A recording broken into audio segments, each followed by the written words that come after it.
Welcome. Settle in for a whirlwind tour of Ireland's most mind-blowing facts and bonkers laws. Here, history is as rich as a pint of Guinness, and stories are taller than the cliffs of Moher.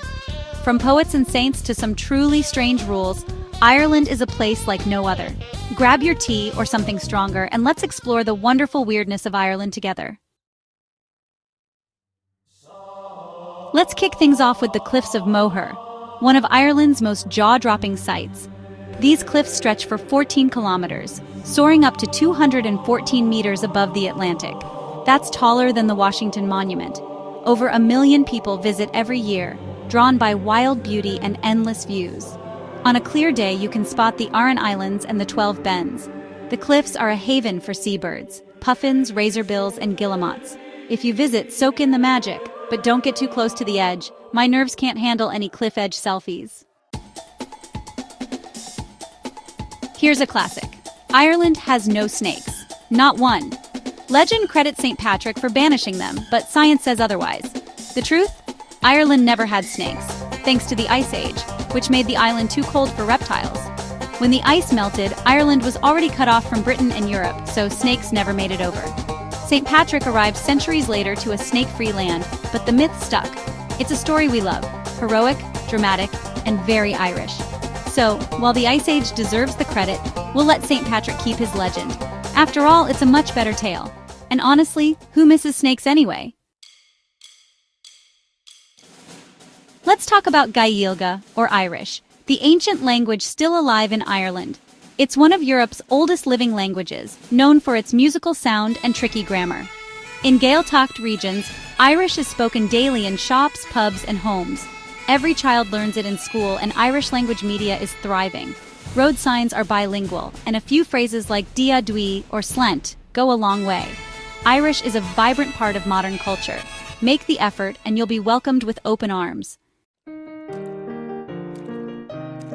St. Patrick, iconic, beloved, and not actually Irish. He was born in Roman Britain as Maewyn Succat and kidnapped by Irish pirates at 16. After years as a slave shepherd, he escaped, only to return later as a missionary. Patrick brought Christianity to Ireland and became its patron saint, not by birth, but by choice. His story is one of forgiveness and dedication, which is why we celebrate him every March 17th. So he's an adopted son, and we love him for it. Sometimes, the best Irish stories start far from home, and that's the magic of St. Patrick. Here's a law with a twist in Ireland. It's illegal to be drunk in public if you're a danger to yourself or others. The Gardaí aren't after merry pubgoers. They're looking for real troublemakers. If you're loud, disruptive, or causing chaos, expect a fine and a stern word. The message? Enjoy the crack, but know your limits. Irish fun is legendary, but so is Irish common sense. So, have your pint, sing your song, but don't become the story everyone's talking about. And definitely don't argue with a statue on your way home. Think your local pub is old? Meet Sean's Bar in Athlone, the world's oldest, dating back to 900 AD. This place has seen Vikings, Normans, and centuries of Irish history unfold by the River Shannon. During renovations, ancient coins and wattle and daub walls were discovered, proving its age. The pub's records list every owner since day one. Step inside and you're walking through a living time capsule. Slanted floors, low ceilings, and a roaring fire. Despite its age, Sean's Bar is lively, welcoming, and full of music and stories. They even have their own whiskey. To sit here is to share a pint with 1,000 years of history. Now that's a proper Irish experience. Did you know Halloween began in Ireland? It started as Samhain, the ancient Celtic festival marking the end of harvest and the start of winter. On October 31st, the veil between worlds was thinnest. Spirits could walk among the living. Bonfires blazed, people wore animal skin costumes to fool wandering spirits, and lanterns were carved from turnips or potatoes. These jack-o'-lanterns protected homes from mischievous souls. Halloween was about survival, not sweets. Today's costumes and pumpkins are echoes of these ancient traditions. So, when you carve your pumpkin, remember, you're part of a 2000-year-old Irish story. The spooky spirit of Samhain lives on, and it all began on Ireland's misty hills. Here's a staggering fact. Over 70 million people worldwide claim Irish ancestry, 10 times the population of Ireland itself. The Great Famine and centuries of emigration scattered the Irish to every corner of the globe. Yet Irish culture thrives everywhere. Just look for an Irish pub or a St. Patrick's Day parade. This global family creates a special bond. Wherever you go, you'll find a cousin or a friendly face. For many, visiting Ireland is a powerful homecoming. The Irish spirit is global and our stories travel far. That's the beauty and bittersweet legacy of being Irish. Here's a quirky law in Ireland: if you own a TV or anything that can receive a signal, you must pay a TV license. The annual fee funds RTE, our national broadcaster supporting news, culture, and the arts. Inspectors actually check for unlicensed TVs, and fines can be hefty. With streaming on the rise, the license sparks plenty of debate. Still, it's part of Irish life, so if you move here, factor it in. It's our way of keeping Irish stories on the air. Love it or hate it, the teletax is here to stay. Just another Irish quirk to get used to.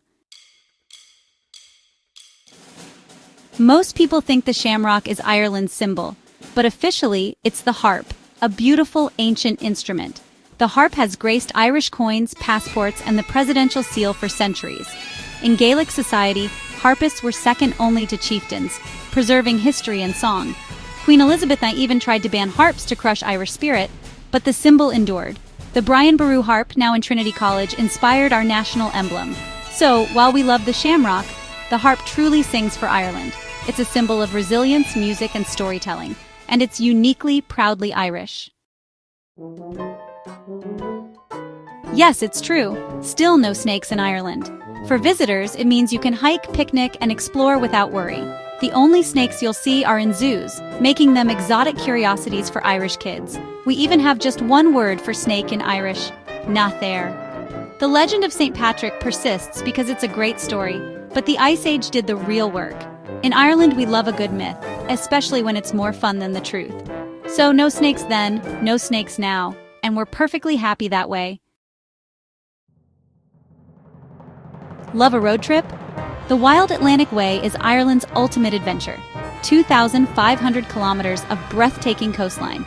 From Donegal to Cork, it's a journey through dramatic cliffs, hidden beaches, and charming villages. Discovery points dot the route, from the cliffs of Moher to the mystical Skellig Michael. The wild Atlantic weather and ancient landscapes make every mile unforgettable. But it's the cozy pubs and warm welcomes that complete the experience. The Wild Atlantic Way is where nature and hospitality meet. Take your time, explore the magic, and let the road surprise you. It's Ireland at its wildest and most welcoming. Ready for a weird law? In Ireland, it's technically illegal to be drunk while in charge of a cow. This Victorian-era rule also covers horses and, amusingly, steam engines. Picture a tipsy farmer weaving home with his cow. Public safety 19th century style. While you won't get arrested for it today, it's a charming relic of the past. It's the Irish version of a drink-driving law, just with more livestock. These quirky laws remind us of simpler times and rural life. So, if you're herding cattle, maybe skip that extra pint. The cow and the law will thank you. The Titanic, world-famous and tragic, was built in Belfast, Ireland. Over 15,000 workers spent 3 years constructing the largest moving object of its time. The shipyard's pride lives on in the Titanic Quarter and the stunning Titanic Belfast Museum.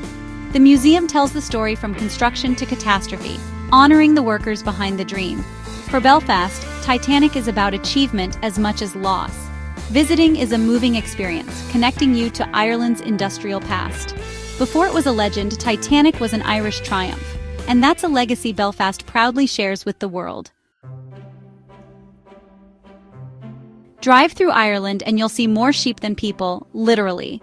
With nearly 6 million sheep, they outnumber humans and keep the hills perfectly trimmed. Sheep farming shapes the landscape in rural life, especially in places like Donegal and Kerry. Expect sheep traffic jams on country roads. Just relax and enjoy the moment. Farmers mark their flocks with colorful paint, adding to the charm. The sheep are the true locals, and they set the pace. Sharing the road with them is part of the Irish experience. After all, they were here first. And that's our whirlwind tour of Ireland's wonders and quirks. From cliffs to cows, myths to music, I hope you've enjoyed this peek into the Emerald Isle.